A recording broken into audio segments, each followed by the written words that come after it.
Welcome to the HRE4M podcast. In these series of audio files, I'm going to take a little bit of time to kind of break down sections of the chapter and kind of give you an overview of some things, discuss some key points. Hopefully this will help you when you sit down to do your hot topics and or your assignments to figure out what you need to focus on, what you may or may not want to choose to focus on, etc. So just by way of a quick introduction, the textbook that you have access to digitally on Brightspace, aka D2L, is broken down into units, and the units will encompass 3 chapters at a time. You'll notice when you look at the course breakdown, I only break it down into 2 units, and those units encompass, Unit 1 encompasses chapters 1, 2, 3, and 4, and Unit 2 encompasses chapters 5, 6, 7, and 8. Depending on how things go this semester, with or without interruptions, we may move into possibly chapter 9 and maybe chapter 10 as well, but we'll take that as we go. At this point, that's kind of the framework. So don't be thrown when you look through the textbook and the units don't match up. We're going to deal with things chapter by chapter, which will line up well with the textbook. Okay. Just a quick reminder, at the end of each chapter, you will find a quick little summary and a glossary of some key terms.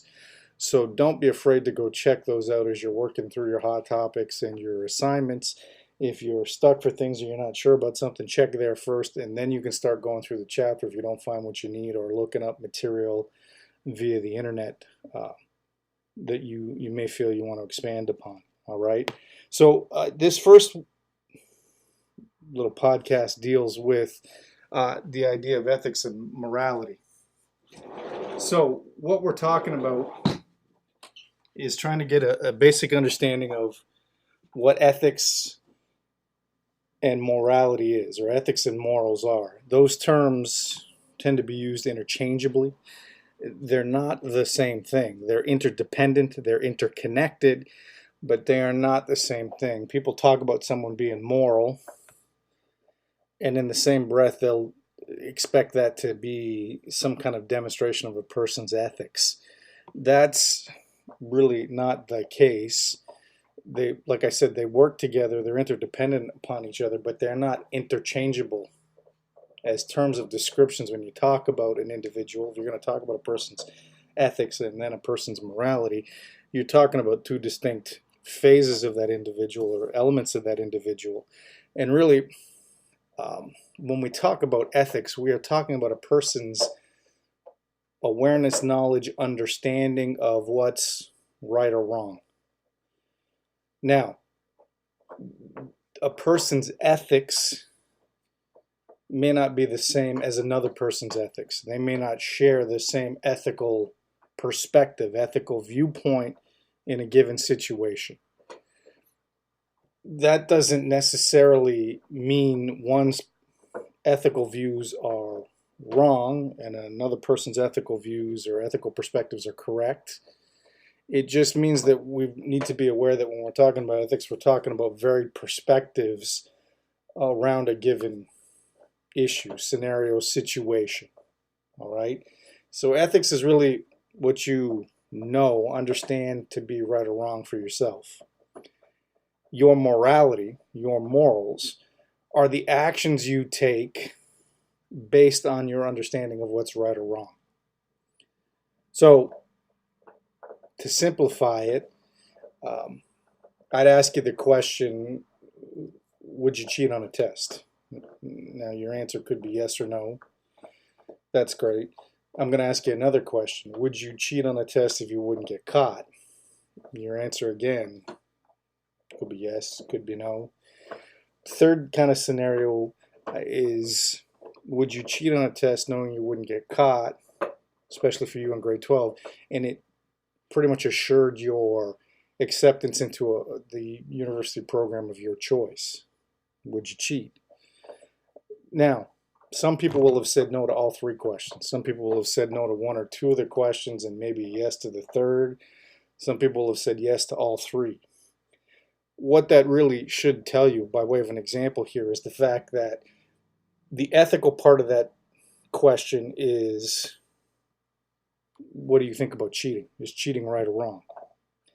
The morality part of that is, would you actually cheat on the test? Would you follow through and take the action to cheat? There's the difference. There's where people get kind of confused between ethics and morality. Uh, so you have to understand that the ethics is the knowledge and understanding that drives the actions that you take. So it drives what you say, drives what you do. Those are the ethics. What you say and what you do is your morality.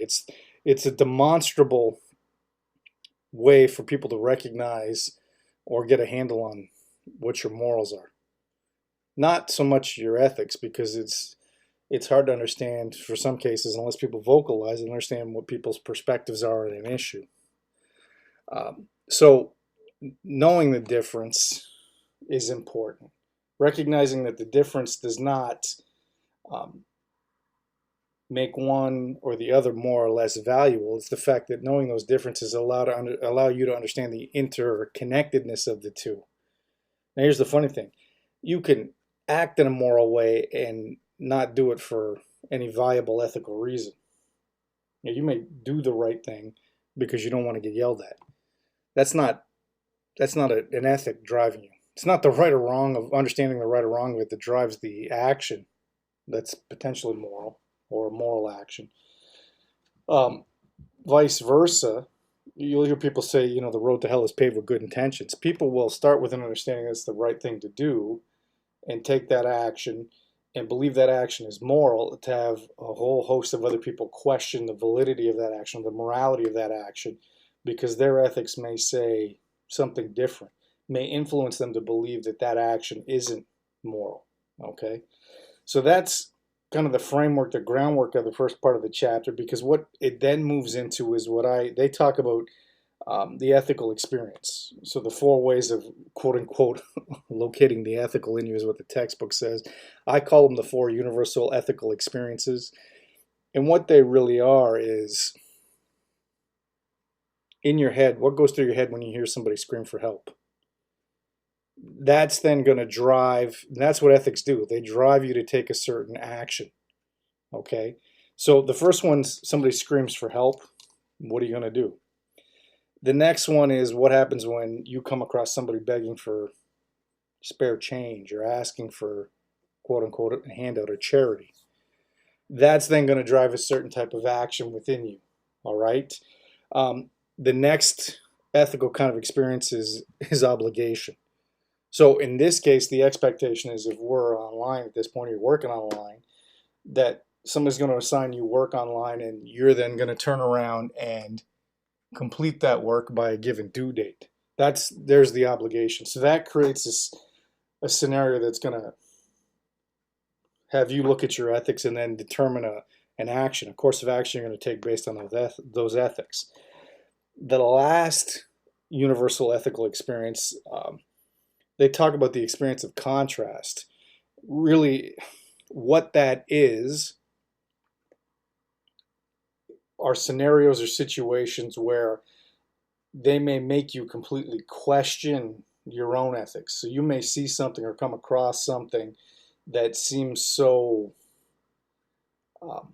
foreign to your experiences, your ethical understanding, that it may make you sit down and take stock of your own ethics and how you would act, how those ethics may dictate a certain set of moral actions. And it makes you sit back and go, okay, wait a minute, are those ethics really grounded in a sense of what I believe to be right or wrong, based on this experience that I've just witnessed, seen, heard? I know the textbook uses the Holocaust. That seems to be the easy trigger one. Really, nowadays, you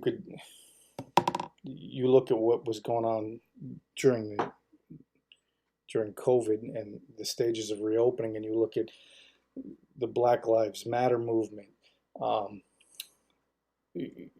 those kind of scenarios, those things really are, you're now starting to see how people are having their ethics drive what they believe to be certain moral actions.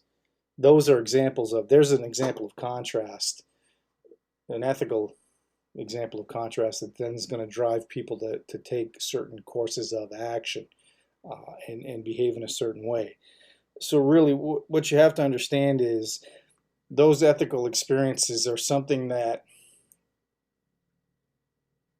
have you look at yourself and recognize that in that experience, you now have to make a decision. How do I respond to this scenario? That response, so that understanding of there's needs to be a response, and this is my response, then triggers you actually committing to that course of action, taking those actions in that response. So in other words, when we talk about finding the ethical in you in these universal experiences, it's recognizing that you look at a scenario, situation, and then based on that, evaluate its rightness or wrongness, and that then influences the action that you are going to take. It's not about being able to hold people up and go, well, person A in this scenario did this, therefore their actions are moral, whereas person B did, had this ethical response and took these actions or that action, and therefore it's wrong. It's not about judging the right or wrongness of the action. That's a whole other discussion we can get into. But really, it's about recognizing that you, at your core, have been given uh, either through life experience, learned behaviors, etc. You've had your ethics shaped by the people around you in your own lives. And those ethics then drive how you act, what you do. Those ethics drive your morality. Now, we live in a day and an age right now, post quarantine and lockdown, just recently, that have had those ideas kind of turned on their head a little bit. So you've now seen where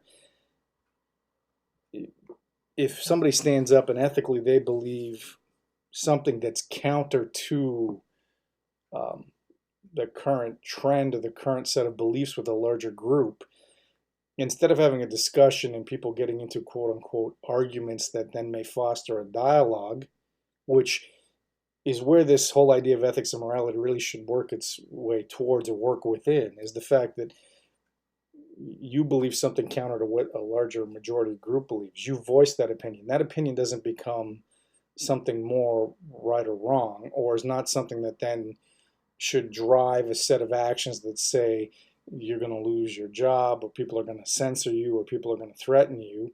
That's not what this should be. Like, ethically and morally, what should happen is people are going to have dissenting opinions about a given situation. And because they have dissenting opinions, those opinions will form a dialogue, and that dialogue should influence the individuals to then either stay the course with their actions because they believe that's what's right, or reevaluate their actions, their morality, and then in the future act accordingly based on what their ethics have, they've been exposed to ethically, what they understand ethically. Your class, future generations are living in a world where that's becoming dangerous territory for people to be able to stand up on their own and voice an opinion based on their ethics that may dissent from the larger group, the majority, quote unquote, the norm. That's part of this understanding too that you need to recognize, is that we're talking about your individual ethics. We're not talking about group think. We're not talking about group ethics. We're not talking about church ethics. We're talking about the fact that you've been imbued with free will. And that free will is, to get a little religious here, is the greatest gift God's given us, is the ability to choose, the ability to look, reason, understand.